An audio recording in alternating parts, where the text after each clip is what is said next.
ஒரு காடு பல நாட்களாக வறண்டு போயிருந்தது. தண்ணீர் இல்லாமல் எல்லா விலங்குகளும் தவித்தன. ஒரு நாள் திடீரென்று காட்டில் தீப்பிடித்தது. அனைவரும் ஓட ஆரம்பித்தார்கள். இப்போ என்ன பண்றது என்று எல்லாரும் பயந்தார்கள். அப்போது சல்மான் மேலே வானத்தை பார்த்தான். அவன் சொன்னான், நம்ம மழையை வரவழைக்கலாம். அனைவரும் ஆச்சரியப்பட்டார்கள். அவன் ஒரு திட்டம் சொன்னான். நம்ம எல்லாரும் சேர்ந்து ஆற்றில் இருந்து தண்ணீர் கொண்டு வந்து தீக்கு மேல ஊற்றணும். சின்ன பறவைகள் தங்கள் அலகில் தண்ணீர் கொண்டு வந்தன. மான்கள் வாயில் எடுத்து கொண்டு வந்தன. யானை தன் தும்பிக்கையால் தண்ணீர் தூக்கி வீசியது. அனைவரும் சேர்ந்து முயற்சி செய்தார்கள். மெதுவாக தீ குறைய ஆரம்பித்தது.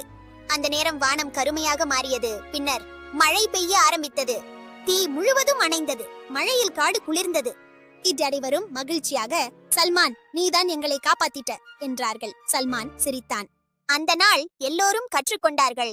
ஒற்றுமையும் தைரியமும் இருந்தால் பெரிய ஆபத்தையும் வெல்லலாம்.